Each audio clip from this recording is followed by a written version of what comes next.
Hello बच्चों, इस video में हम लोग देखने वाले हैं काइनेटिक थ्योरी ऑफ गैसेस का एक इम्पॉर्टेंट टॉपिक, जिसमें हम सीखेंगे कि kinetic energy of gas molecule. देखिए, ये टॉपिक जो हमारा है काफ़ी इंपॉर्टेंट इसलिए क्योंकि हमें यहाँ पे जो न्यूमेरिकल प्रॉब्लम्स आती है कई बार एनर्जी को लेकर हमसे पूछ लेता है, और इसमें काफ़ी अच्छे अच्छे प्रॉब्लम भी आपको पूछी जा सकती हैं। तो आइए देखते हैं हम लोग यहाँ पे कैसे सॉल्व करेंगे।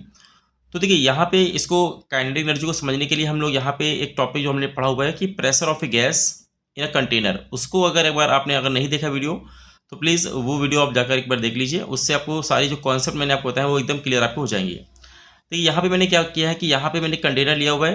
आप जानते हैं ये हमारा 3D स्ट्रक्चर है। इसके अंदर देखिए हमारा यहाँ पे कोई मॉलिक्यूल है जो कि एक रैंडम हमारा मोशन कर रहा है। तो इसका जो प्रेशर हमारा जनरेट होता है वो आपने यहाँ पे देखा है कि कितना हमारा निकल के आता है। वो लिखा हुआ है कि pressure of a gas molecule due to translational motion. क्योंकि देखिए, आपको जो मैंने टॉपिक पढ़ाया था उसमें मैंने बताया था स्पेशली कि ये जो हमारा मॉलिक्यूल है ये कहीं ना कहीं हम इसका ट्रांसलेशनल मोशन को ही अभी हम कंसिडर करके चल रहे हैं। तो जो देखिए हमारा प्रेशर का फॉर्मूला आया था वो कितना आया था कि P is equal to 1/3 mn/v का स्क्वायर अपॉन कैपिटल वी। और यहाँ पे सारे टर्म भी आई थिंक आपको क्लियर होंगे कि पी क्या है, pressure of the gas. M क्या है, एक मॉलिक्यूल का मास, ये है टोटल नंबर ऑफ मॉलिक्यूल्स, और ये वी आर एम एस हमारा है R M S speed of the gas molecule. और बच्चों ये हमारा वी क्या है, ये हमारे वॉल्यूम ऑफ द कंटेनर या फिर गैस। तो अभी देखिए इसको अगर हम थोड़ा सिंप्लीफाई करें तो देखिए 3v को अगर हम p से मल्टीप्लाई कर दें तो हमारा देखिए कितना आंसर आ रहा है। तो 3pv आ रहा है इक्वल टू, देखिए ये दोनों मिलकर हमारे हो जाएंगे मास ऑफ द गैस, यानी कि m गैस और v square R M S. और इसके बाद देखिए अगर हम यहाँ पे दोनों साइड में अगर हाफ से मल्टीप्लाई कर दें तो हमारा देखिए यहाँ पे क्या हो जाएगा, हमारा हो जाएगा 3/2 P V equal to half M V square. और जैसा कि आप जानते हैं कि हमारा जो काइनेटिक एनर्जी का फॉर्मूला होता है वो क्या है, वो हमारा होता है हाफ एम वी स्क्वायर। तो इसको हम कहीं ना कहीं काइनेटिक एनर्जी हम यहाँ पे लिख सकते हैं। और यहाँ पे काइनेटिक एनर्जी का देखिए फॉर्मूला क्या निकल के आ रहा है, तो निकल के आ रहा है कि 3/2 पी वी। ये देखिए एक जनरल फॉर्मूला है जो कि आप हर एक चीज़ में इसको फिट कर सकते हैं, हर एक वैरायटी में आप इसको लगा सकते हैं। तो यहाँ पे देखिए कहीं ना कहीं हमारे पास जो ई है वो आ गया, 3/2 पी वी आ गया। इस जो समझने वाली बच्चों बात है वो आइए अब यहाँ समझते हैं कि देखिए जो 3 आप यहाँ पे देख रहे हैं, एक्चुअली 3 देखिए क्या शो कर रहा है। तो आप जानते हैं कि हम लोगों ने जो भी प्रूवमेंट यहाँ पे सॉल्व किया था प्रेशर ऑफ द गैस, वहाँ पे हम ये मान के चल रहे थे कि हमारा जो गैस का मॉलिक्यूल है उसका सिर्फ ट्रांसलेशनल बच्चों मोशन हम यहाँ पे कंसिडर करके चल रहे थे। और वो 3 टाइप के होते हैं, एक्स एक्सिस में, वाई एक्सिस में और जेड एक्सिस में लीनियर मोशन। तो इसके लिए हमारा यहाँ पे 3 आया था। तो यहाँ पे जो बच्चों ये 3 है ना, ये कहीं ना कहीं डिग्री ऑफ फ्रीडम को शो कर रहा है। तो आप यहाँ देख सकते हैं कि यहाँ पे क्या है, 3 is due to translational motion, यानी कि डिग्री ऑफ फ्रीडम यहाँ पे आपको यहाँ पे लिखना है। तो इसका मतलब ये कि अगर हम यहाँ पे इसको ट्रांसलेशनल के लिए ना लिख करके एक हम जनरल फॉर्मूला अगर बनाएं तो अलग अलग गैसेस के लिए हमारी जो डिग्री ऑफ फ्रीडम होती है वो तो अलग अलग होती है।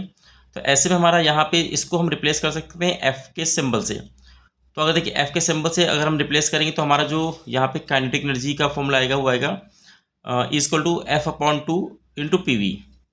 यहाँ पे देखिए ये सेम चीज़ है, प्रेशर ऑफ द गैस और volume of the container of gas. लेकिन यहाँ पे हमारा जो एफ है ये है इस बार डिग्री ऑफ फ्रीडम है। अगेन अगर आप बात कर रहे हैं मोनोटॉमिक गैस की, जैसे कि आपको हीलियम, आर्गन, क्रिप्टॉन, तो आप जानते हैं इनके पास जो डिग्री ऑफ फ्रीडम होती है वो केवल 3 होती है, क्योंकि इनके पास सिर्फ ट्रांसलेशनल मोशन ही होता है, ना तो रोटेशनल ही वाइब्रेशनल। तो यहाँ पे हम इसको 3 अगेन पुट करेंगे तो देखिए वापस से हमारा कहीं ना कहीं ये 3/2 पी वी बन जाएगा। लेकिन अगर हमारी गैस बच्चों अलग अलग है, कभी डायटोमिक गैस कभी पॉलीएटोमिक गैस, तो वहाँ पे हमारा जो एफ की वैल्यू हमारी अलग अलग यहाँ पे आपको रखनी है। एक तो ये फॉर्मूला देखिए जनरल है कि equal to F/2 P V. अब इसके बाद देखिए ये आपको फॉर्मूला तब आप लगाएंगे जब प्रेशर और वॉल्यूम आपको दिया होगा। लेकिन देखिए इससे ज़्यादा जो फेमस इक्वेशन है जो कि आपको ज़्यादातर यूज़ करनी है वो है इन टर्म्स ऑफ मोल और या फिर इन टर्म्स ऑफ मॉलिक्यूल। तो देखिए अगर मैं यहाँ पे पी वी को देखिए रिप्लेस करूँ, आप जानते हैं P V equal to NRT होता है according to ideal gas equation, वो भी मोल के फॉर्म में। आपको ये याद रखनी है, मैंने ऑलरेडी वीडियो बनाया हुआ है आइडियल गैस इक्वेशन के 4 फॉर्मेट्स, वहाँ पे भी आप इसको जाकर एक बार देख सकते हैं। तो देखिए अगर यहाँ पे पी वी को हम हटा के NRT देखिए पुट करेंगे तो यहाँ पे आ जाएगा E = F/2 NRT। ये क्या है, ये हमारे टोटल यानी कि प्रेशर है गैस का। अगर हम यहाँ पे कोई भी गैस यहाँ पे कंसिडर करें, चाहे वो मोनोटॉमिक गैस हो चाहे वो हमारी डायटोमिक गैस हो, सभी के देखिए गैसेस यहाँ पे आपको फिट कर सकते हैं। उसी तरीके से अगर हम देखिए पीवी को हटा करके हम लोगों ने यहाँ पे क्या लिखा, NKT। ये भी देखिए मैंने आपको बताया था कि ये क्वेश्चन भी आप उसी तरीके से आइडियल गैस इक्वेशन की तरफ फाइंड कर सकते हैं कि पी इक्वल टू NKT।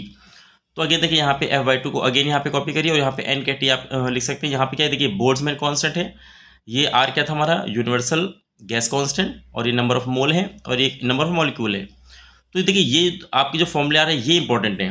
ये देखिए मैंने आपको जनरली जो जनरल फॉर्मूले वो मैंने बता दिया कि यहाँ पे पहला फॉर्मूला है कि E=F/2 PV।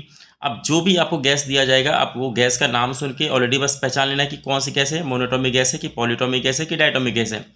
बस उसका देखिए डिग्री ऑफ फ्रीडम यहाँ पे पुट करेंगे, तो यहाँ से आपको ये फॉर्मूला लगाएंगे जब प्रेशर और वॉल्यूम भी आपको दिया होगा। उसी तरीके से देखिए एफ आपको यहाँ लिखना है, और आपको यहाँ पे अगर मोल के फॉर्म में चीज़ें दी गई हैं तो ये फॉर्मूला लगा सकते हैं। अगर यहाँ पे नंबर ऑफ मॉलिक्यूल्स बचो दिए गए हैं तो यहाँ पे हम इस फॉर्मूले को लगा सकते हैं। तो इस तरीके से ये देखिए इतना पार्ट जो था ये है स्पेशली हमारा टोटल काइनेटिक एनर्जी का।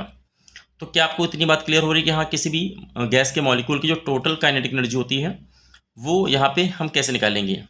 ठीक है, अब इसके बाद चलिए इसके बाद हम इसी का एक और वर्जन देखेंगे जिसमें हमको यहाँ पे टोटल ना पूछ करके ये पूछ सकता है कि हाँ पर मोल या फिर पर मॉलिक्यूल हमारा कितना एनर्जी होता है, या फिर ऐसा भी कहा जा सकता है कि हर एक डिग्री ऑफ फ्रीडम को कितना कितना बच्चों यहाँ पे एनर्जी मिल रहा है। तो आइए इसको हम देख लेते हैं कि उसको हम कैसे यहाँ पे फाइंड करेंगे। अब देखिए इसके बाद एक छोटा सा थ्योरम है जिसको हम बोलते हैं कि theorem of equipartition of energy. तो ये थ्योरम भी हमको कभी कभी यूज़ करनी होती है। अब ये देखिए थ्योरम क्या है एक्चुअल में, कैसे इसको हमें यूज़ करना है। तो इसके अकॉर्डिंग अगर देखा जाए तो according to this theorem the energy of a system in thermal equilibrium is equally divided amongst all degree of freedom. देखिए अभी जो मैंने इसके पहले फॉर्मूले आपको बताए थे 3 ठो, वो फॉर्मूले बच्चों क्या है किसी भी मॉलिक्यूल का या फिर किसी भी मॉलिक्यूल का कह सकते हैं, या फिर एक मोल के टोटल एनर्जी या फिर आपको नंबर ऑफ मॉलिक्यूल देगा। वो देखिए वो टोटल एनर्जी का फॉर्मूला था हर एक डिग्री ऑफ फ्रीडम को लेके। आपको उस गैस की डिग्री ऑफ फ्रीडम वहाँ पे पुट करनी थी, तो आपको जितनी भी उसकी डिग्री ऑफ फ्रीडम में सबको कितनी एनर्जी मिलने वाली है वो आपने वहाँ पे सीखा हुआ था। जैसे अगर मैं आपसे बात करूँ कि मान लेते हैं कि मैंने आपसे पूछा कि भाई एक मॉलिक्यूल के बताइए कितना होगा काइनेटिक एनर्जी, तो आप वहाँ पे क्या लिखेंगे, तो F/2 kT। ऐसे मैंने कहा एक मोल के लिए बताइए कितना हमारे पास काइनेटिक एनर्जी है, तो आप क्या लिखेंगे, F/2 RT। वहाँ पे n या फिर हमारा जो स्मॉल n है वो कैपिटल हम उसको 1 मान लेंगे। अब लेकिन यहाँ पे इस पर्टिकुलर टॉपिक में हम बात करने वाले हैं कि भाई एक डिग्री ऑफ फ्रीडम को देखिए कितना क्या मिलेगा।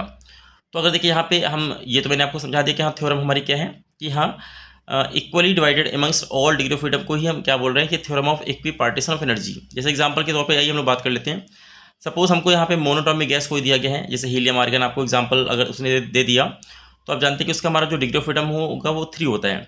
तो अगर बच्चों यहाँ पे 3 होता है, तो अगर हम बात करेंगे कि भाई पर मॉलिक्यूल यानी कि एक अकेला जो मॉलिक्यूल है उसका कितना होगा टोटल डिग्री ऑफ फ्रीडम की वजह से अगर हम निकालें एनर्जी, तो आप यहाँ पे एफ को अगर 3 पुट करेंगे, और यहाँ पे हम क्योंकि पर मॉलिक्यूल की बात कर रहे हैं तो यहाँ पे हम कैपिटल एन को भी 1 मान लेंगे। तो देखिए यहाँ पे E= क्या आएगा, तो 3/2 kT आएगा। ये अपने आप में देखिए इंपॉर्टेंट फॉर्मूला है कि जब भी आपको यहाँ पे एक मॉलिक्यूल के बारे में बात करेगा कोई भी न्यूमेरिकल पोर्शन में, लेकिन उसने क्या किया, उसने आपको गैस के बारे में पूछ लिया कि गैस का नाम देती है, आप समझिए कि एफ की वैल्यू हमारी तो 3 होती है, तो हमको यहाँ पे यूज़ करना है कि E= तो 3/2 kT यहाँ पे यूज़ करना है। लेकिन बच्चों क्योंकि यहाँ पे 3 डिग्री ऑफ फ्रीडम होती है, तो आपसे पूछा गया कि एक अकेले डिग्री ऑफ फ्रीडम को की वजह से कितना देखिए एनर्जी आएगा।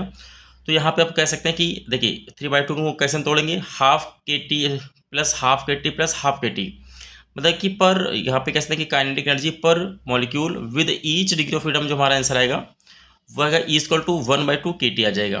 तो जब आपको पर डिग्री ऑफ फ्रीडम पूछेगा तो आपको ये यूज़ करना है। लेकिन अगर आपसे उसने पूछा एक मॉलिक्यूल का हर एक degree total degree of freedom की वजह से कितना एनर्जी आएगा, तो आपको 3/2 यहाँ पे kT यूज़ कर लेना है। उसी तरीके से आइए हम यहाँ पे दूसरे फॉर्म में देख सकते हैं कि भाई काइनेटिक एनर्जी पर मोल। देखिए अगर पर मोल उसने बोला है, मतलब उसने क्या बोला कि जो एक मोल गैस के लिए हमारा जो भी काइनेटिक एनर्जी होगा वो कितना होगा अगर हम सभी डिग्री ऑफ फ्रीडम को काउंट कर लें। तो देखिए वहाँ पे हम क्या करेंगे, स्मॉल एन को हम 1 मान लेंगे, तो E= क्या होगा, देखिए 3/2 हमारा RT आ जाएगा। इसी तरीके से अगर हर एक डिग्री ऑफ फ्रीडम की वजह से यानी कि एक मोल में हर एक डिग्री ऑफ फ्रीडम की वजह से कितना एनर्जी मिल रहा है, तो यहाँ पे इसको अगेन हम ½ RT यहाँ पे लिख सकते हैं। तो देखिए ये हमारा पहला एग्जांपल हो गया। अब इसी के बाद हम आगे समझते हैं कि मान लेते हैं अगर हमको मोनोटॉमिक गैस ना दे करके उसने डायटोमिक गैस के बारे में पूछ लिया, तो देखिए आप जानते हैं कि डायटोमिक गैस के लिए हमारा जो डिग्री ऑफ फ्रीडम होता है वो 5 होता है। ठीक है, अब आपको बच्चों अगर 5 होता है तो यहाँ पे फिर से उसने पूछा कि एक, जैसे आपको उसने गैस का नाम देती है, मान लेते हैं ऑक्सीजन गैस, तो आप जानते हैं ऑक्सीजन हमारी क्या है, डायटोमिक गैस होती है। लेकिन उसने बोला कि एक मॉलिक्यूल अगर ऑक्सीजन का आप लोगे तो उस एक मॉलिक्यूल की कितनी काइनेटिक एनर्जी होगी। तो यहाँ पे उसने एक मॉलिक्यूल बोला, यानी कैपिटल एन को आप 1 पुट कर लेंगे, और यहाँ पे जो इस एफ की वैल्यू हम वहाँ पे 5 पुट करेंगे। तो देखिए एक मॉलिक्यूल की वजह से हमारी जो काइनेटिक एनर्जी होगी सभी डिग्री ऑफ फ्रीडम को लेने के बाद मैं यहाँ पे लिख रहा हूँ E= 5/2 और kT। और अगेन वही पूछा उसने कि भाई पर डिग्री ऑफ फ्रीडम के हिसाब से, तो अगेन वही आ जाएगा ½ kBT या ½ kT आप कह सकते हैं। तो यहाँ पे देखिए 2 तरीके से चीज़ याद रखिए कि जो आपका पर डिग्री ऑफ फ्रीडम की वजह से आएगा वो तो ऑलमोस्ट सेम ही आएगा, क्योंकि जितनी डिग्री ऑफ देखिए फ्रीडम बढ़ेगी तो उसके बावजूद अगर हम पर डिग्री ऑफ फ्रीडम की बात करें तो हमारा हाफ KT हम यूज़ करेंगे। लेकिन अगर यहाँ पे बात हो रही है कि टोटल डिग्री ऑफ फ्रीडम की वजह से हमारा कितना काइनेटिक एनर्जी आएगा, तो हम फिर यहाँ पे एफ की वैल्यू को उसको उठा के रख देंगे और यहाँ पे हमारा आ जाएगा इक्वल टू 5/2 KT। उसी तरीके से अगर आपसे पूछा जाए कि भाई हमारा जो 1 मोल गैस होगी उस 1 मोल गैस का टोटल काइनेटिक एनर्जी कितना होगा, अगर डायटोमिक गैस हमारी दी गई है तो यहाँ पे अगेन हम एफ की वैल्यू को 5 पुट करेंगे और नंबर ऑफ जो मोल है स्मॉल एन उसको हम 1 पुट कर देंगे, तो हमारा इक्वल टू 5/2 RT आ जाएगा। ठीक है, ये देखिए यहाँ पे 5 क्या है बच्चों, ये हमारा डिग्री ऑफ फ्रीडम है, यहाँ पे भी आपको 5 डिग्री ऑफ फ्रीडम आपको दिखाई दे रहा है। तो ये आपका कॉन्सेप्ट हुआ कि हाँ क्या काइनेटिक एनर्जी हमारी बेसिक जो आपको मैंने बताया हाफ mv² होती है काइनेटिक एनर्जी। बट वो हाफ mv² हम किसके इक्वल कर सकते हैं, ये डिपेंड करेगा आपकी गैस के ऊपर कि हमारी गैस कौन सी मोनोटॉमिक में आती है कि डायटोमिक में आती है फिर पॉलीटॉमिक में आती है। अब देखिए कोई क्वेश्चन अगर पॉलीटॉमिक बच्चों आ रहा है उसमें भी हम बस डिग्री ऑफ फ्रीडम उसकी पहचान लेंगे और जितना उसका डिग्री ऑफ फ्रीडम होगा बस उसको हम एफ की वैल्यू यहाँ पे पुट कर देंगे और हमारा ई आराम से निकल के आ जाएगा। हाँ कि क्योंकि हमारा फॉर्मूला क्या है F/2 या तो KT या फिर RT पर मोल या फिर पर मॉलिक्यूल जो भी है, तो ये आपको निकल के सामने आएगा। अब देखिए ये जो हम लोग यहाँ पे निकाल रहे हैं एक्चुअली हम लोग ये फॉर्मूला किसका देखिए ड्राइव करें तो हमारा काइनेटिक एनर्जी का देखिए फॉर्मूला है। तो एक तो ये ध्यान देना कि जो भी मैंने आपको भी समझाया ये सब के सब हमारे काइनेटिक एनर्जी के फॉर्मूले हैं। और आप जानते हैं कि गैस हम आइडल ही अभी मान के चल रहे हैं फिलहाल अभी, तो हम आइडल गैस में 2 मॉलिक्यूल के बीच में कोई भी हमारा इंटरमॉलिक्यूलर फोर्स देखिए नहीं लगता है। तो इंटरमॉलिक्यूलर फोर्स की वजह से बताइए कौन सी एनर्जी आती है, तो आती है पोटेंशियल एनर्जी। तो अगर हम ये कहें कि आइडल गैस के लिए हमें पोटेंशियल एनर्जी कितना लेना है तो 0 लेना है, तो फिर हमारी जो टोटल एनर्जी होगी वो सिर्फ किसकी वजह से आएगी, वो हमारी आएगी only due to kinetic energy. तो यहाँ पे एक चीज़ और आती है कि अगर हम पूछा जाए कि भाई टोटल जो इंटरनल एनर्जी होती है वो कितनी होती है, तो U इक्वल टू होता है काइनेटिक प्लस पोटेंशियल। तो काइनेटिक हमारी ओनली हमको लेना होगा, पोटेंशियल देखिए हमारा 0 आ जाएगा, तो U equal to kinetic energy आ जाएगा। तो जो हमने काइनेटिक एनर्जी के देखिए फॉर्मूले पढ़े हैं वही हमारी इंटरनल एनर्जी भी देखिए मानी जा सकती है, जैसे कि F/2 nRT या फिर F/2 कैपिटल NKT। ये बच्चों हमारे इंटरनल एनर्जी हम यहाँ पे ले सकते हैं। ठीक है, और यहाँ पे आप देख सकते हैं कि अगर N और T को मैं हटा दूँ तो कि F/2 जो R है इसको हम कहीं ना कहीं C के नाम से भी हम लिख सकते हैं। और देखिए C क्या होता है, हमारा होता है मोलर स्पेसिफिक हीट, और यहाँ पे स्पेशली हम जो U होता है वो हम किस पे लेते हैं तो कांस्टेंट वॉल्यूम पे हम यहाँ पे लेते हैं। तो कई बार इसको भी आपको देखा जा सकता है कि जो इंटरनल एनर्जी होती है वो होती है NCV∆T। यहाँ पे छोटा सा V भी यहाँ पे ऐड कर सकते हैं कि U इक्वल टू NCV∆T। ठीक है, और यहाँ पे आप जानते हैं कि CV का मतलब क्या है F/2 R। ये दो टर्म को लेकर हम इसको निकाल सकते हैं। तो ये बच्चों था हमारा आज का टॉपिक जिसमें हमने काइनेटिक एनर्जी के बारे में सीखा, अलग अलग गैसेस के बारे में कि किसी भी गैस के मॉलिक्यूल की कितनी होती है काइनेटिक एनर्जी। तो ये हमारे डिग्री ऑफ फ्रीडम पे भी डिपेंड करता है, तो इसलिए मैंने आपको ऑलरेडी डिग्री ऑफ फ्रीडम का टॉपिक पढ़ा दिया है। तो एक बार अगर आप आपने नहीं देखा तो उसको भी एक बार आप जा करके देख लीजिए। और अगर आपको कॉन्सेप्ट क्लियर हो गया तो प्लीज़ वीडियो को लाइक करिए और अपने फ्रेंड्स के साथ शेयर करिए, और अगर आप नए हैं तो चैनल को सब्सक्राइब करिए। तो मिलते हैं अगले वीडियो में, तब तक के लिए बहुत बहुत थैंक यू।